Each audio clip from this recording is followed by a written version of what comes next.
बिस्मिल्लाहिर्रहमानिर्रहीम। अस्सलाम वालेकुम students, welcome to my channel visual study creators. MDT 502 की शॉर्ट लेक्चर सीरीज़ में आप सबका वेलकम है। इस वीडियो में हम MDT 502 की जो फाइनल टर्म के लिए प्रिपरेशन है पार्ट 1 जो है वो हमारा इसमें 19 से 30 तक के जो लेसन है वो हम कवर करेंगे। वीडियो थोड़ी लेंथी हो सकती है लेकिन आप लोगों ने इसको लाजमी जो है ना वो देखना है, स्किप नहीं करना, क्योंकि इसमें हम इंपॉर्टेंट पॉइंट्स जो है वो जस्ट डिस्कस करेंगे जो आपके पेपर पॉइंट ऑफ व्यू से इंपॉर्टेंट होंगे।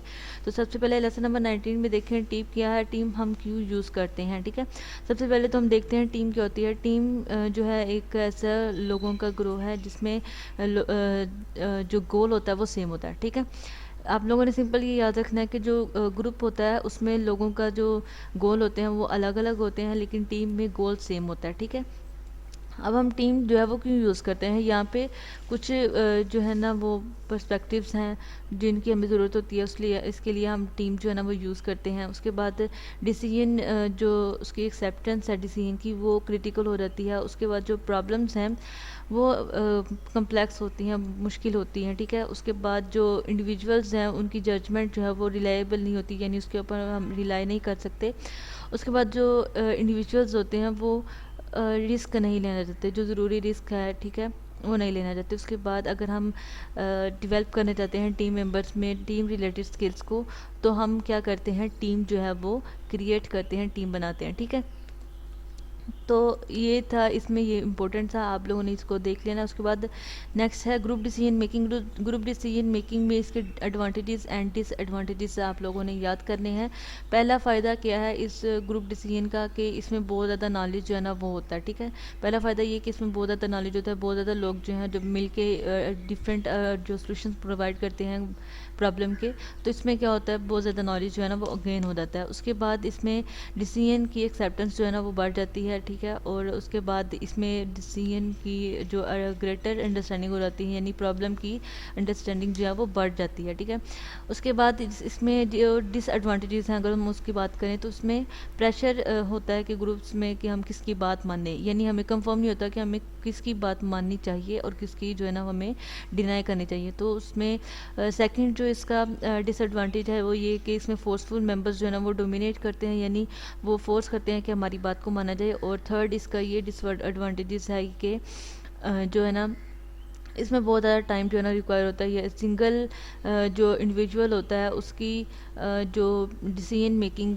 की रफ्तार से इसमें ज़रा जो टाइम ज़्यादा लगता है, क्योंकि बहुत ज़्यादा लोग जो मिलकर डिसीजन लेते हैं तो उसमें टाइम ज़्यादा लगेगा इसकी निस्बत इंडिविजुअल की निस्बत। ठीक है, उसके बाद यहाँ पे प्रॉब्लम सॉल्विंग टेक्निक्स हैं जो आप लोगों ने याद करनी है। प्रॉब्लम सॉल्विंग टेक्निक्स जो है ना ये इंपॉर्टेंट शॉर्ट और लॉन्ग क्वेश्चन के तौर पे पूछा जा सकता है। ठीक है, तो टोटल 5 जो है ना ये टेक्निक्स हैं। फर्स्ट है कंसेंसस, जिसमें आप लोगों ने जस्ट इतना याद रखना है कि जो इसमें क्या होता है कि फेस टू फेस मीटअप होता है। ठीक है, कंसेंसस में क्या होता है, फेस टू फेस मीटअप होता है, ये आप लोगों ने याद रखना है जस्ट।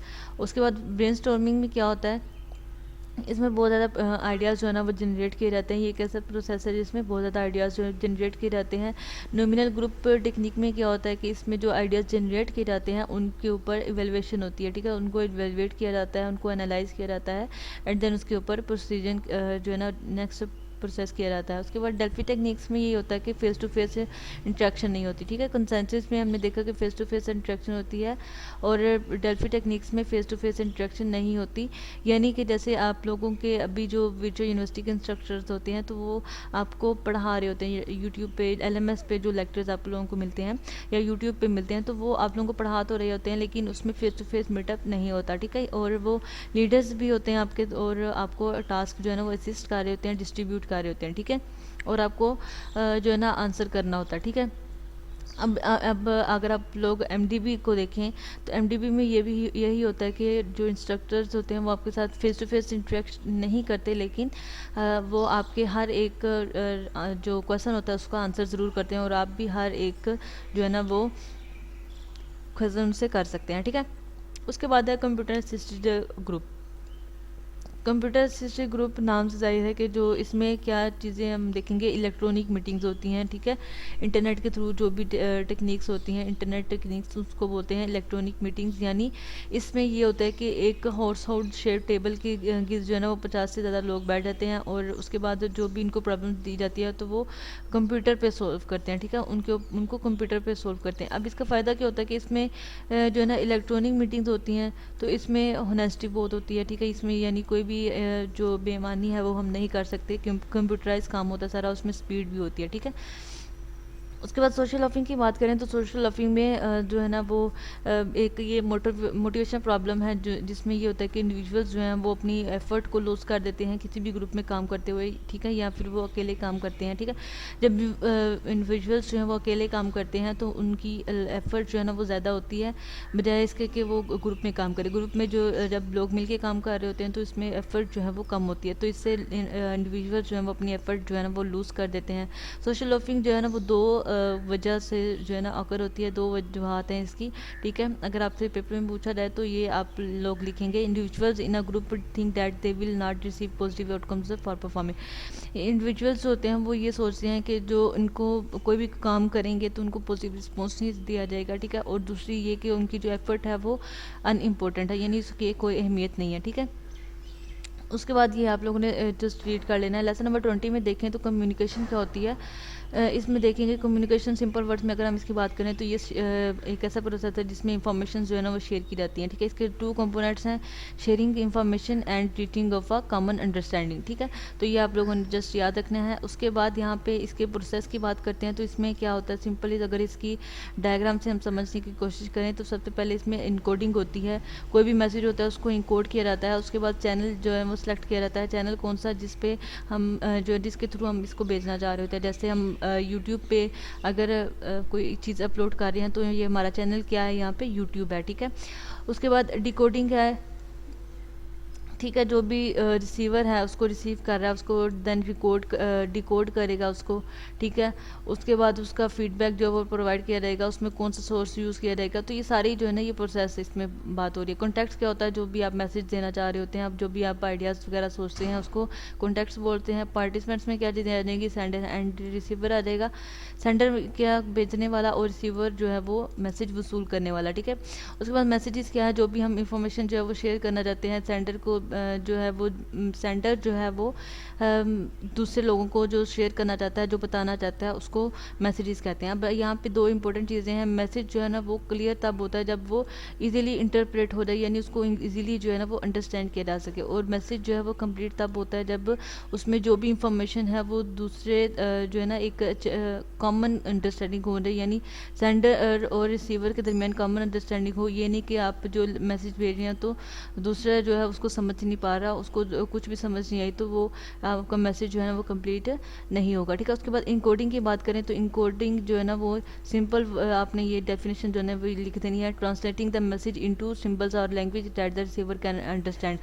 आप अगर अपनी वर्डिंग में लिखो तो इस तरह से भी लिख सकते हैं कि टू सेंड ए मैसेज, ठीक है। इनकोडिंग यानी कोई भी मैसेज जो है ना वो सेंड करना, कोई भी मैसेज जो है ना उसको राइट करना एंड देन उसको सेंड कर देना, ठीक है। चैनल्स क्या है, चैनल्स में इनफॉर्मल और फॉर्मल चीज़ें आ रहेंगी। फॉर्मल कौन सी होती है, जो जिसमें हम रूल्स वगैरह फॉलो करते हैं, अथॉरिटी और कमांड को फॉलो करते हैं, ठीक है। उसके बाद इनफॉर्मल कौन सी होती है, जो इसमें कोई भी जो रूल्स हैं, कोई भी जो एक ऑफिशियल जो प्रोसेस होता है उसको हम फॉलो नहीं करते, ठीक है, उसको बोलते हैं इनफॉर्मल कम्युनिकेशन। उसके बाद नॉइस की बात करते हैं तो नॉइस जो है वो रिटन में भी होता है, ओरल में भी होता है। ओरल में ये होता है कि गाड़ियों का शोर वगैरह, ठीक है, पीछे से कोई आवाज़ आ रही है, ठीक है, तो वो नॉइस जो है वो वर्बल होगा। और अगर हम रिटन की बात करें तो रिटन में ये होगा कि आपकी जो प्रिंटिंग जो है वो मिस प्रिंट हो जाए, ठीक है, प्रिंटिंग में कोई इशू आ जाए, उसके बाद इंक वगैरह आपके पेन में इशू आ जाए, ठीक है। तो ये सारी चीज़ें जो है ना ये नॉइस में आ जाएंगी। Interfere with the communication process, ये इसकी सिंपल जो है ना वो डेफिनेशन है, ठीक है। उसके बाद आप लोगों ने करना है यहाँ पे फीडबैक। इसमें मीडियम की बात करें तो मीडियम यानी अगर मैं आप लोगों के साथ ये वीडियो शेयर कर रही हूँ तो इसमें मैं मीडियम कौन सा यूज़ कर रही हूँ। मीडियम ये कि मैं अगर आप लोगों तक मेरी वीडियो जो है वो कहाँ से पहुँच रही है, यूट्यूब पे पहुंच रही है, तो ये मेरा मीडियम है। चैनल जो है वो इंटरनेट है, यानी चैनल जो हमने इंटरनेट यूज़ किया है, चैनल और मीडियम जो है वो सेम चीज़ होती है, ठीक है। उसके बाद वर्बल कम्युनिकेशन कौन सी होती है, जिसमें वर्बली तौर पे हम जिसमें हम जो है वर्ड्स और स्पोकन वर्ड्स यूज़ करते हैं, ठीक है, जिसमें face to face oral communication होती है, टेलीफोन कम्युनिकेशन होती है, जो भी हम बोल के बता रहे होते हैं ना, जैसे मैं अभी बोल रही हूँ तो ये मेरी वर्बल कम्युनिकेशन है आपके साथ। और अगर ये जो नॉन वर्बल होगी, ये हमारी फेशियल एक्सप्रेशंस को ज़ाहिर करेगी, बॉडी लैंग्वेज को, ठीक है, इवन ड्रेस को भी हमारी ज़ाहिर करेगी। सिंपल वर्ड्स में वर्बल जो है ये हमारी बोलने की या लिख के हम कुछ देना है तो वो भी हमारी वर्बल कम्युनिकेशन में ही आएगी। और नॉन वर्बल में सिंपल ये कि आपके जो फेशियल एक्सप्रेशंस हैं, बॉडी लैंग्वेज है, तो ये सारी चीज़ें जो है ना नॉन वर्बल में आएंगी, ठीक है। उसके बाद नॉइज़ की हमने बात कर ली, और यहाँ पे कुछ भी इंपॉर्टेंट नहीं है, जैसे आप लोगों ने ये एक दफ़ा जो है ना रीड कर लेना। इफेक्टिव लिसनिंग के लिए हमें कौन कौन सी चीज़ें जो है रिक्वायर्ड होती हैं, तो ये जो कुछ चीज़ें हैं ये आप लोगों ने इसको जस्ट रीड कर लेना है। लेसन नंबर 21 में देखें तो लेसन नंबर 21 में हम बात करेंगे इसके कम्युनिकेशन प्रिंसिपल्स की। ये आप लोगों ने याद करना है। कम्युनिकेशन का एक पर्पज़ होता है, कम्युनिकेशन जो है वो कॉन्टीन्यूस होती है। उसके बाद इसके जो मैसेजेस होते हैं ये कॉन्शियस इनकोडिंग से वेरी कर सकते हैं, ठीक है। उसके बाद रिलेशनल होती है, कल्चरली बाउंड होती है। उसके बाद एथिकल इम्प्रेशंस जो हैं वो भी, इम्प्लीकेशंस जो हैं वो भी होती हैं इसमें कम्युनिकेशन में, और ये कम्युनिकेशन जो है ना वो लर्न की जाती है। उसके बाद यहाँ पे फंक्शंस हैं कम्युनिकेशन के, इसमें यहाँ पे जस्ट इसकी डायग्राम में देखें तो कंट्रोल है, मोटिवेशन है, इंफॉर्मेशन है, इमोशनल एक्सप्रेशन है। तो ये चार जो है इसके फंक्शन है। अगर आप लोग यहाँ से पढ़ेंगे तो वो सेम चीज़ें हैं जो इसमें आएंगी, ठीक है, इसमें और कुछ भी करने वाला नहीं है। उसके बाद नेक्स्ट यहाँ पे हम जैसे आप लोगों ने इसको रीड कर लेना। कम्युनिकेशन नेटवर्क्स कौन कौन से होते हैं, व्हील है, चेन है, उसके बाद आल चैनल्स हैं। इसको हम नीचे एक डायग्राम है उसके थ्रू जो है ना समझते हैं। कॉमन स्मॉल ग्रुप नेटवर्क्स की अगर हम बात करें तो इसमें तीन चीज़ें आ जाती हैं, एक है chain, second one is wheel and all channels इसमें आ जाएंगे, ठीक है। चेन में क्या होता है कि अगर एक पर्सन जो है वो दूसरे को इन्फॉर्मेशन दे रहा है, दूसरा जो तीसरे को दे रहा है, तीसरा जो वो चौथे को दे रहा है, तो इस तरह से इन्फॉर्मेशन जो है ना वो पास आउट होती है। इसमें क्या है कि हमारा जो मेन सोर्स है वो एक ही है और वो सबको ही इन्फॉर्मेशन दे रहा होता है, ठीक है। व्हील में ये होता है कि एक मेन होता है और बाकी जो है ना सबको इन्फॉर्मेशन दे रहा होता है। इसमें ये होता है कि हर कोई ना एक दूसरे को देता है, यानी ये जो है वो सिर्फ ज़रूरी नहीं इसको देगी, इसको भी दे सकता है, दूसरे पर्सन को भी दे सकता है और एक ही टाइम पे तीसरे पर्सन को भी दे रहा होता है, ठीक है। तो ये थी शॉर्ट, आप लोगों ने जस्ट इसको समझ लेना है और कुछ भी नहीं इसमें करने वाला। उसके बाद गाइडलाइंस है, इफेक्टिव स्पीकिंग जो है ना वो किस तरह से हम कर सकते हैं, इसको जस्ट आप लोगों ने रीड कर लेना, ठीक है। उसके बाद यहाँ पे इंपॉर्टेंट एमसीक्यूज हैं, ये बॉक्स जो है ना ये आप लोगों ने लाजमी याद करना है, ये बहुत ही इंपॉर्टेंट है। इसमें बहुत ज़्यादा एमसीक्यूज जो है ना वो आप लोगों के पूछे जाते हैं और बहुत ज़्यादा एमसीक्यूज जो है ना वो आप लोगों के पेपर में क्विज़ में पूछे भी हुए हैं। आप लोगों ने अगर नोट किया हो तो इसमें इस तरह ये भी क्वेश्चन जो है ना वो पूछा गया था, फ्रीक्वेंटली आस्क्ड इंफॉर्मेशन वाला। और सेंसिटिव नॉन वर्बल जो वुमेन होती हैं ये बहुत सेंसिटिव होती हैं और नॉन वर्बल क्यूज़ की तरफ, यानी फेशियल एक्सप्रेशन वगैरह, इमोशंस वगैरह इस पे बहुत सेंसिटिव होती हैं और ये बार बार इंफॉर्मेशन जो है ना वो बहुत ज़्यादा इंफॉर्मेशन देती हैं। उसके बाद ये जो एडवाइस जो है ना वो इंडायरेक्टली भी देती हैं, जबकि मैन जो है वो डायरेक्टली वॉइस देते हैं, यानी थोड़ी सी सिंपली बात करके ये ख़त्म कर देती हैं, ठीक है। उसके बाद ये ज़्यादा इंफॉर्मेशन लेने से अवॉइड करते हैं। उसके बाद ये लेस सेंसिटिव होते हैं, ठीक है। तो ये आप लोगों ने याद रखना है। उसके बाद लेसन नंबर 22 की बात करें तो इसमें लीडरशिप और थेरीज़ के बारे में बात करेंगे। तो लीडरशिप क्या होती है, सिंपल वर्ड्स में अगर हम इसकी बात करें तो किसी भी शख्स को उसके गोल की तरफ, ठीक है, उसके गोल की तरफ कोई एक अच्छे डायरेक्शन जो है वो प्रोवाइड करना, उसको बोलते हैं लीडरशिप। किसी भी शख्स को उसके अगर गोल की तरफ हम उसका गोल अचीव करना चाहता है तो हम उसको लीड करें कि वो किस तरह से जो है ना वो अपना गोल जो है वो अचीव कर सकता है, उसको राइट पाथ जो है ना वो हम प्रोवाइड करें। यहाँ पे एक इंपॉर्टेंट एमसीक्यूज है, all leaders are managers but not all managers are leaders. तमाम जो लीडर्स हैं वो मैनेजर्स हो सकते हैं लेकिन जो मैनेजर्स हैं वो लीडर्स नहीं हो सकते, ठीक है। उसके बाद यहाँ पे कुछ डेफिनेशंस दी हुई हैं, ये जैसे आप लोगों ने रीड कर लेनी है। तो सबसे पहले हम यहाँ पे देखते हैं लीडरशिप क्या होती है। लीडरशिप की कोई भी एक ख़ास डेफिनेशन नहीं होती, लेकिन यहाँ पे उन्होंने उसको बयान किया है कि बहुत ज़्यादा जो लोग हैं वो इस पर एग्री करते हैं कि जो लीडरशिप है ये एक इंटरपर्सनल प्रोसेस है जिसमें जो है गोल को, सोशल सिस्टम के गोल को एक्सरसाइज किया जाता है, ठीक है, उसको इन्फ्लुएंस किया जाता है अचीव करने के लिए ऑर्गेनाइजेशन गोल्स को, ठीक है। उसके बाद यहाँ पे लीडर्स की 2 करेक्टरिस्टिक्स हैं, ये आप लोगों ने याद रखनी है। फर्स्ट है leadership involve in exerting influencing our other members of a group organisation, और second one is group leadership जो है ना वो इन्वॉल्व होती है, हेल्प करती है group decision achieve it's goals, यानी ये गोल को अचीव करने में हेल्प करती है, यानी उसको जब मोटिवेशन मिलती है तो जो ऑर्गेनाइजेशन के अंदर वर्कर्स काम कर रहे होते हैं तो वो गोल को अचीव कर पाते हैं। उसके बाद leaders of a group organization are the individual who exert such influence, तो ये अपने MCQs जो है वो याद रख लेना है। उसके बाद यहाँ पे फॉर्मल लीडरशिप क्या होती है, जिसमें जो है ना ऑफिशियली ये जो है ना सेक्शन होती है, ठीक है, यानी जिसमें अथॉरिटी और फॉर्मल पोजीशन होती है, ठीक है, और इनफॉर्मल क्या होती है जिसमें कोई भी अथॉरिटी या कोई भी फॉर्मल जो पोजीशन जो है ना उसको यूज़ नहीं किया जाता, ठीक है। और नेक्स्ट देखें, इसमें ये जो बाकी चीज़ें स्किप हो रही हैं ना, ये आप लोगों ने जस्ट इसको रीड कर लेना, ये इतनी इंपॉर्टेंट नहीं है।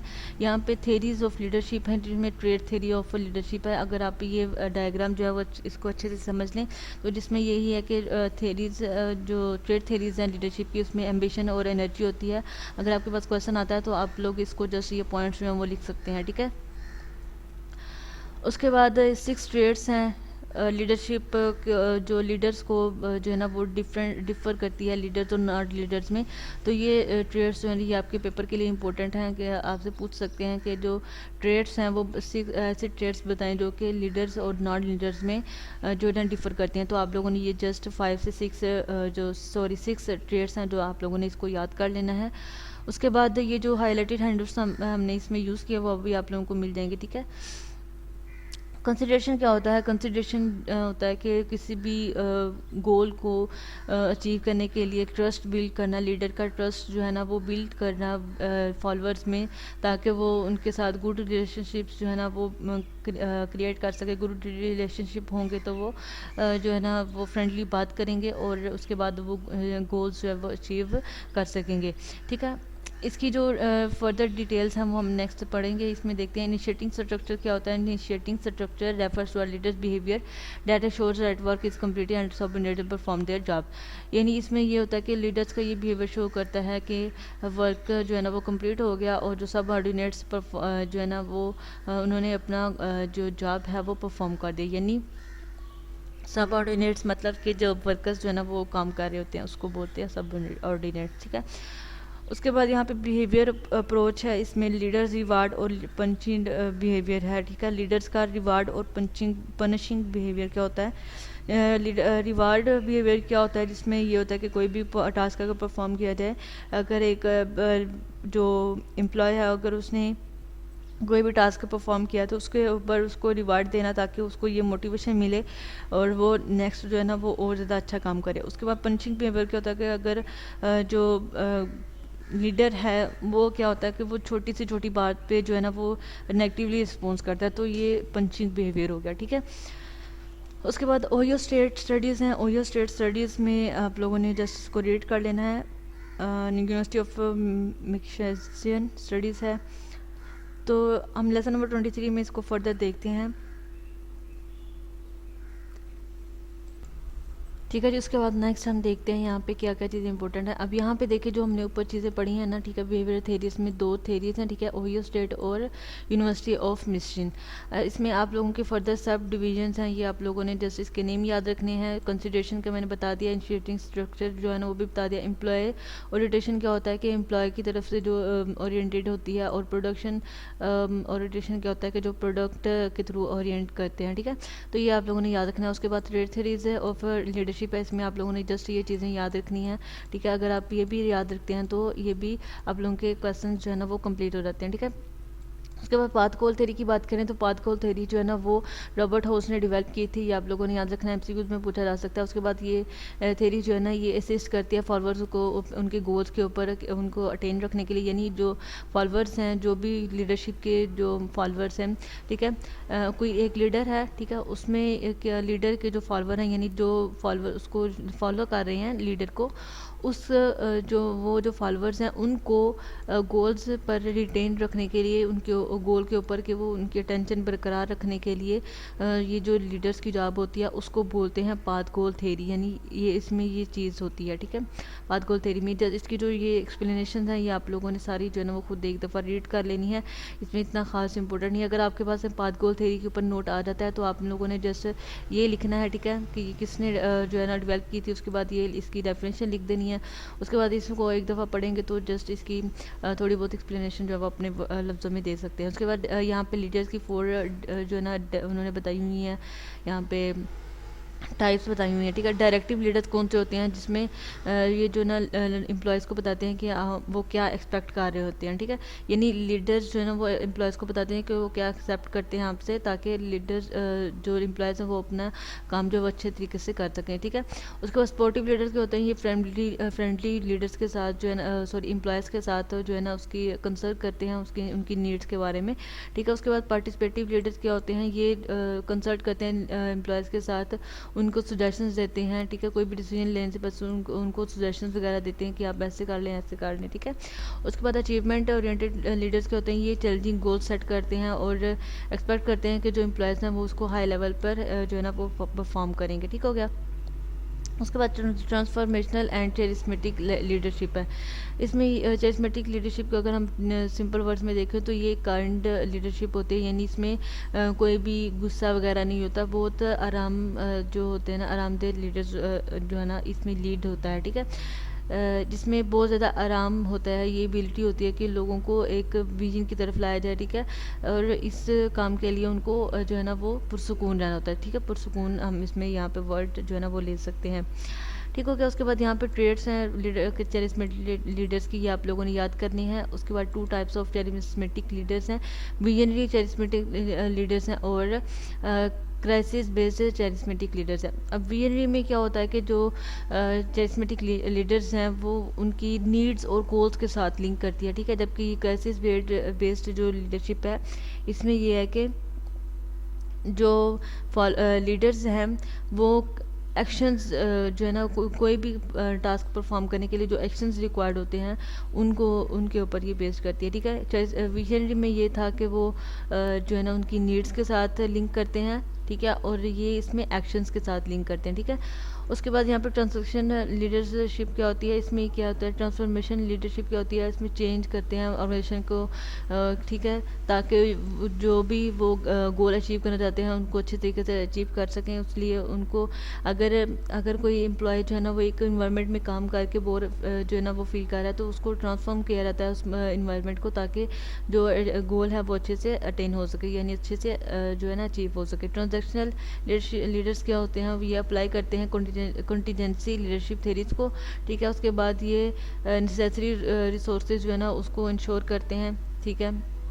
उसके बाद ये जॉब परफॉर्मेंस को रिवार्ड के साथ जो है ना वो लिंक करते हैं, ठीक है, मैनेज करते हैं। ट्रांसफॉर्मेशनल लीडरशिप से ये हमने ऊपर बता दिया। उसके बाद आप लोगों ने अगर ये देख लेते हैं तो इसमें भी बता दिया उन्होंने, एग्जांपल में समझाया हुआ कि क्या क्या चीज़ें हैं। ट्रस्ट क्या होता है कि किसी भी इंटीग्रिटी कैरेक्टर या एबिलिटी ऑफ लीडर पे बिलीव रखना, ठीक है। 5 डायमेंशन इसमें इंटीग्रिटी है, कॉम्पिटेंस है। इंटीग्रिटी में क्या होता है, ऑनेस्टी आ जाती है, ट्रूथफुलनेस आ जाता है। कॉम्पिटेंस में टेक्निकल और इंटरपर्सनल चीज़ें आ जाती हैं। कॉन्सिस्टेंसी में गुड जजमेंट और हैंडलिंग सिचुएशन आ जाती है। और उसके बाद लॉयल्टी में willingness to protect and save face for a person, यानी इसमें जो है ना सेफ होता है कि लॉयल होना, ठीक है, मुखलिस होना। ओपननेस क्या है, willingness to share ideas and information freely. Openness मतलब कि फ्रीली जो है ना वो आइडियाज़ जो है अपने फॉलोअर्स जो हैं वो अपने लीडर से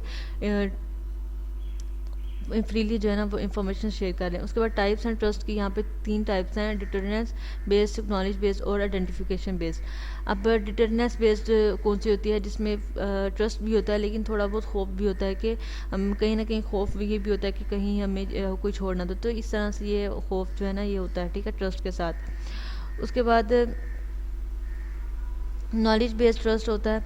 नॉलेज बेस्ड ट्रस्ट में ये होता है कि जो है ना इसमें कोई भी हम हिस्ट्री ऑफ इंट्रैक्शन से हम जो है ना निकालते हैं कोई भी, मतलब कि अगर कोई एक बंदे के बारे में हम सोसाइटी में जानना चाहते हैं तो हम क्या करते हैं, हम ये करते हैं कि हम दूसरे उसके जो आसपास के लोग हैं उससे उससे पूछते हैं कि ये कैसा फ़र्द है, तो उससे उसके बाद जो भी वो हमें नॉलेज गेन होता है उससे हम जो है ना वो कोई भी प्रिडिक्ट करते हैं, कोई भी बिहेवियर जो है ना उसका आइडेंटिफाई करते हैं। उसके बाद आइडेंटिफिकेशन बेस्ड होता है कि हम उसकी इमोशनल कनेक्शंस देखते हैं दूसरी पार्टीज़ के साथ। ठीक हो गया जी। लेसन नंबर 24 में देखें तो पावर एंड पॉलिटिक्स की बात करेंगे। इसमें पावर क्या होती है, power refers to a capacity that A has to influence the behaviour of B. यानी कोई एक पर्सन है ए जिसका नाम दिया उन्होंने, तो और एक पर्सन है बी, तो उसके दरमियान जो ए है उसके पास ये कैपेसिटी है कि वो इन्फ्लुएंस कर सके बी को, तो ये कैपेसिटी जो है ना ये इसको बोलते हैं पावर। ठीक है, उसके बाद यहाँ पे ये सिंपल डेफिनेशन है, ये भी आप लोग कर सकते हैं। ठीक है, और कोर्सिव पावर, ये आप लोगों ने पावर की नाम याद रखने हैं, ये टाइप्स हैं पावर की। रिवार्ड पावर क्या होती है, ठीक है, लेजिटिमेट पावर क्या होती है, चेरिस्मेटिक पावर क्या होती है, एक्सपर्ट पावर क्या होती है। आप अगर इसकी ये डिटेल्स एक दफ़ा पढ़ते हैं तो ये भी बेस्ट है, लेकिन अगर आप लोग जस्ट इसके नेम याद रखते हैं तो वो भी बेस्ट है। ठीक है, प्रिंसिपल्स ऑफ पावर क्या होते हैं ये आप लोगों ने याद रखने हैं, ये आपके शॉर्ट क्वेश्चन में पूछा जा सकता है। नेक्स्ट हम यहाँ पे देखते हैं लीडरशिप और पावर के दरमियान अगर डिफरेंस आ जाए आपके क्वेश्चन में, आपके पेपर में क्वेश्चन आ जाता है तो आपने लिखना है कि इसमें गोल कंपेटिबिलिटी होती है, यानी लीडरशिप में जो है ना एक स्पेसिफिक गोल होता है, जबकि पावर में कोई भी गोल जो है ना वो नहीं होता। ठीक है, पावर जो है उसमें कोई भी गोल जो है ना वो रिक्वायर नहीं होता। उसके बाद डायरेक्शन ऑफ इन्फ्लुएंस है, लीडरशिप में जो है ना ये फॉलोअर्स की जो है ना इन्फ्लुएंस करती है डायरेक्शन को, जबकि जो पावर है वो उसमें कोई भी इम्पोर्टेंस नहीं है किसी भी, मतलब इसको इन्फ्लुएंस किया जाए डायरेक्शन को, कोई भी इसमें कोई भी जो है ना अपवर्ड या डाउनवर्ड नहीं होता। ठीक है, उसके बाद यहाँ पे नेक्स्ट आप लोगों ने जस्ट इसको रीड कर लेना है, जो भी इम्पोर्टेंट था मैंने आप लोगों को बता दिया। लेसन नंबर 25 में देखते हैं कि क्या चीज़ें इंपॉर्टेंट है। तो इसमें आप लोगों ने पॉलिटिकल बिहेवियर इन ऑर्गेनाइजेशन क्या होता है, तो ये आप लोगों ने इसको एक दफ़ा से रीड कर लेना है, ये इतना खास इंपॉर्टेंट नहीं है। ठीक है, तो नेक्स्ट हम इसका देखते हैं, जो जो इंपॉर्टेंट चीज़ें हैं वो जस्ट आप लोगों को हाईलाइट करवाऊंगी ताकि आप लोगों का टाइम वेस्ट ना हो। पॉलिटिकल टेस्टेड पॉलिटिकल स्ट्रेटजीज जो है ना ये आप लोगों ने याद करना है। ठीक है, एज इट इज़ भी याद कर सकते हैं। उसके बाद टाइप्स ऑफ ऑर्गेनाइजेशन पॉलिटिक्स है, इसमें कुछ भी नहीं है, आप लोगों ने जस्ट इसको स्किप कर सकते हैं। मैनेजिंग पॉलिटिकल बिहेवियर, ये इंपॉर्टेंट है, ये आप लोगों ने याद करना है कि हम किसी भी जो पॉलिटिकल बिहेवियर को किस तरह से मैनेज कर सकते हैं। तो हम ओपन कम्युनिकेशन कर सकते हैं, परफॉर्मेंस एक्सपेक्टेशन जो है उसको क्लैरिफाई कर सकते हैं, पार्टिसिपेटिव मैनेजमेंट को यूज़ कर सकते हैं। उसके बाद ग्रुप वर्क जो होता है ग्रुप्स में उसको कोऑपरेट कर सकते हैं, इंकरेज कर सकते हैं। ठीक है, उसके बाद रिसोर्सेज जो हैं उसको मैनेज कर सकते हैं, और उसके बाद last one is supportive organization climate जो है ना वो प्रोवाइड कर सकते हैं। ठीक है, उसके बाद लेसन नंबर 26 में कॉन्फ्लिक्ट एंड नेगोटिएशन, ये जो इंपॉर्टेंट है आपके पेपर पॉइंट ऑफ व्यू से। कॉन्फ्लिक्ट क्या होता है, process which begins when one party perceive that the other is frustrated और is about to frustrate some concern of his और हर। सिंपल वर्ड्स में अगर हम कॉन्फ्लिक्ट की बात करें तो ये तजाद होता है, यानी एक पार्टी का दूसरी पार्टी के जो भी आइडियाज़ वगैरह हैं उससे इख्तलाफ करना, यानी उसको ना मानना। ठीक है, टाइप्स ऑफ कॉन्फ्लिक्ट हैं, टास्क कॉन्फ्लिक्ट यानी कोई भी काम करते हुए उसमें कॉन्फ्लिक्ट हो सकता है, रिलेशनशिप में कॉन्फ्लिक्ट हो सकता है, इंटरपर्सनल रिलेशनशिप्स में। उसके बाद प्रोसेस जो है ना उसमें कॉन्फ्लिक्ट हो सकता है। तो आप लोगों ने इसकी टाइप्स जो याद रखनी है, और ये भी कि इसमें क्या क्या चीज़ें होती हैं। नेचर ऑफ ऑर्गेनाइजेशन कॉन्फ्लिक्ट, ये आप लोगों ने ये यहाँ तक याद करना है। ठीक है, फॉर्म्स ऑफ कॉन्फ्लिक्ट इन, ये आप लोग स्किप कर सकते हैं, जस्ट एक दफ़ा रीड कर लीजिएगा। ठीक है, और नेक्स्ट जो है हम इसमें देखते हैं काजेज ऑफ कन्फ्लिक्ट। कन्फ्लिक्ट जो है वो क्यों होता है, वर्टिकल कन्फ्लिक्ट होता है, हॉरिजॉन्टल कन्फ्लिक्ट होता है, और लाइन स्टाफ कन्फ्लिक्ट होता है। जस्ट इसमें आप लोगों ने ये याद रखना है। उसके बाद अगर आपके पास क्वेश्चन आता है how can conflict be manage successfully, यानी जो कन्फ्लिक्ट है उसको हम सक्सेसफुली किस तरह से मैनेज कर सकते हैं, तो ये जो इतना सा ये जो पैराग्राफ है ये आप लोगों ने इसको जो है ना वो लिखना है। ठीक है, नेगोटिएशन जो है ना यहाँ पे एक इम्पोर्टेंट कॉन्सेप्ट है। नेगोटिएशन क्या होता है, negotiation is a process in which groups with conflicting interest need to make offers. ठीक है, counter efforts and concessions to resolve differences. अब ये इसमें ये होता है कि जो भी जो कॉन्फ्लिक्ट होता है ना हमारे पास, दो पार्टीज़ हैं, ठीक है, दोनों के दरमियान जो कन्फ्लिक्ट है उसको दूर करने के लिए ऑफ़र्स जो है ना वो पेश करना, काउंटर ऑफ़र्स पेश करना, ठीक है, कंसेशंस देना, उस उन डिफरेंसेस को जो है ना वो दूर करने के लिए, तो ये नेगोटिएशन कहलाता है, निगोटिएशन कहलाता है, ठीक है। नेगोटिएशन में इंक्लूड अ थर्ड पार्टी निगोटिएटर, यानी जो दो पार्टीज़ हैं उनके दरमियान जो कन्फ्लिक्ट का चल रहा है, ठीक है, उनको रिजॉल्व करने के लिए, उनको सॉर्ट आउट करने के लिए एक थर्ड पार्टी जो है ना वो क्या करती है, उनको ऑफ़र्स पेश करती है, उनको काउंटर ऑफ़र्स पेश करती है उनके इंटरेस्ट के रिलेटेड, तो ये प्रोसेस जो है ना निगोटिएशन कहलाता है, ठीक है।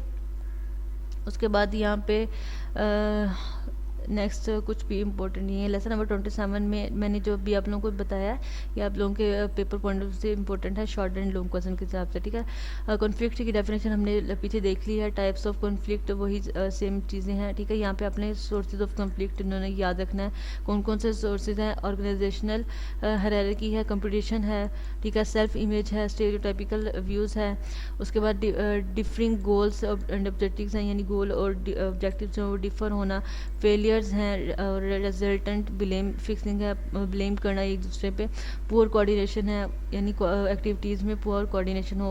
व्हाट इज़ नेगोटिएशन, नेगोटिएशन जो है ना वो हमने जो पीछे इसकी जो डिटेल्स हैं वो देख ली हैं, आप लोगों ने इसको एक दफ़ा से पढ़ लेना है। उसके बाद यहाँ पे 5 कॉन्फ्लिक्ट मैनेजमेंट स्टाइल्स हैं, ये आप लोगों ने याद करनी है, ठीक है। कौन कौन से 5 जो है ना वो हैं यहाँ पे। फर्स्ट है असर्टिवनेस, कंपीटिंग, कोलैबोरेटिंग, ठीक है। उसके बाद कंप्राइजिंग, अवॉइडिंग, कम्पीटिंग, ये हैं, ये नहीं सॉरी ये नहीं है, ये है 1 2 3 4 and 5। Competing, collaborating, comprising, accommodating, avoiding, ठीक है। इसमें कंपटीशन क्या है, एक दूसरे से कंपटीशन करना, जैसे आप लोगों को एरो से शोर होगा कि एक दूसरे से कंपटीशन करना, या कोलैबोरेट यानी मिल जाना किसी भी काम को परफॉर्म कर ले। कंप्रोमाइजिंग यानी एक ही फॉर्म को जो है ना काम को करते हुए कंप्रोमाइज़ कर लेना, ठीक है, दोनों सेम सेम चल रहे हैं। अवॉइडिंग एक दूसरे से अवॉइड करना, बचना। अकोमोडेटिंग एक दूसरे से आगे निकलने की कोशिश करना, ठीक है। तो आप लोगों ने इसको करना है। और उसके बाद अप्रोचेस टू नेगोटिएशन है, ये आप लोगों ने याद करनी है। यहाँ पे अप्रोचेस टू नेगोटिएशन जो है ना ये आप लोगों ने याद करनी है। यहाँ पे 2 जनरल अप्रोचेस उन्होंने बताई हैं, distributive bargaining and integrative bargaining, ठीक है, ये आप लोगों ने याद करना है। और नेक्स्ट प्रोसेस ऑफ नेगोटिएशन, ये भी इंपॉर्टेंट है, ये भी आप लोगों ने याद करना है। इसके 5 पॉइंट्स हैं ये जो आप लोगों ने याद करने हैं, ठीक है। उसके बाद इश्यूज़ इन नेगोटिएशन, अब इश्यूज़ क्या होते हैं इसमें, इन पर्सनैलिटी ट्रेट्स का रोल होता है नेगोटिएशन में, जेंडर डिफरेंस हो सकता है, ठीक है। उसके बाद कल्चरल डिफरेंस हो सकता है। एंड लेसन नंबर 28 जो है वो आपका स्किप है, लेसन नंबर 29 भी जो है ना वो आपका लोगों का स्किप है, तो ये आप लोगों दोनों जो लेसन हैं वो स्किप कर देने हैं। इसके बाद हम यहाँ पे देखते हैं कि लेसन नंबर 30 में हमारे पास क्या बात हो रही है। लेसन नंबर 30 में हम बात करेंगे फाउंडेशन ऑफ ऑर्गेनाइजेशन स्ट्रक्चर की।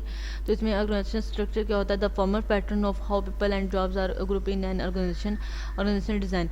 अब फॉर्मल जो ऑर्गेनाइजेशन का स्ट्रक्चर क्या होता है कि ये फॉर्मल पैटर्न होता है जिसमें लोग जो है इकट्ठे होते हैं जॉब्स करने के लिए किसी भी ऑर्गेनाइजेशन में, ठीक है। उसके बाद बेसिक्स ऑफ ऑर्गेनाइजेशन स्ट्रक्चर, ये आप लोग जस्ट रीड कर लीजिएगा और इसमें कुछ भी खास नहीं है। डिपार्टमेंटलाइजेशन, ये एक इंपॉर्टेंट कॉन्सेप्ट है, इसमें बहुत ज़्यादा एमसीक्यूज़ भी बनते हैं। The basis by which jobs are group together.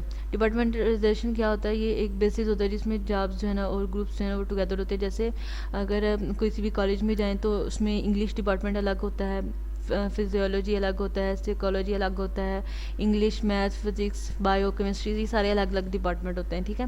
यानी अगर आप लोगों को इंग्लिश सब्जेक्ट में कुछ पढ़ना है तो आप लोग इंग्लिश डिपार्टमेंट में जाएंगे, मैथ्स का कुछ देखना है तो मैथ्स डिपार्टमेंट में जाएंगे, ठीक है। जिस तरह से यहाँ पे देखें ये सेल्स में पर्सन है, अब सेल्स की कोई भी चीज़ है तो वहाँ पर या इस फ्रूक के पास जाएंगे, ठीक है। ये भी सेल्स पर्सन है। अगर इस तरह से ये इन्होंने कुछ मतलब बताया हुआ, कैशियर है, ठीक है, सेल्स पर्सन है, ये सेल्स पर्सन है, ठीक है। तो ये इसमें ये होता है कि जो भी किसी भी ऑर्गेनाइजेशन में डिपार्टमेंट बने होते हैं, जैसे अगर आपको कोई इशू करवाना है तो वहाँ पे जो अलग अलग डिपार्टमेंट्स जो है ना वो बने होते हैं, अपने काउंटर्स जो है ना वो लगे होते हैं। आपने अगर बैंक की अगर हम बात करते हैं तो आपने अगर पैसे जमा करवाने हैं तो हम इस डिपार्टमेंट में जाएंगे, अगर आपने निकलवाने हैं तो इस डिपार्टमेंट में जाएंगे, अगर आपका कोई और कॉपी का इशू है तो आप इस डिपार्टमेंट में जाएंगे। तो ये सारी चीज़ें जो इसमें आ जाती हैं, ठीक है।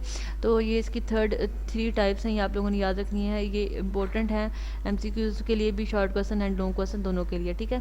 उसके बाद ये एग्जांपल्स हैं, ये आप लोगों ने देख लेनी है। सेंट्रलाइजेशन एंड डिसेंट्रलाइजेशन, इसमें कुछ भी नहीं है, आप लोग इसको स्किप कर सकते हैं। लेसन नंबर 30 तक जो है ना वो हम कवर कर चुके हैं। उम्मीद है आप लोगों को ये वीडियो पसंद आई होगी। अगर आप लोगों के लिए ये वीडियो हेल्पफुल रही है तो आप लोगों ने एक लाइक लाजमी करना है और कमेंट में लाजमी बताना है कि ये वीडियो जो है ना कैसी रही। अगर आप लोगों को ये सीरीज़ पसंद आती है तो आप लोगों ने लाजमी बताना है, ताकि नेक्स्ट पार्ट जो है ना इसका जल्दी जो है ना वो अपलोड किया जाए। अगर आप लोगों का कोई कमेंट नहीं आएगा, कोई रिस्पॉन्स नहीं आएगा तो नेक्स्ट पार्ट जो है ना वो हम स्किप कर देंगे, ठीक है। मिलते हैं नेक्स्ट वीडियो में नेक्स्ट टॉपिक के साथ, तब तक के लिए अल्लाह हाफिज़।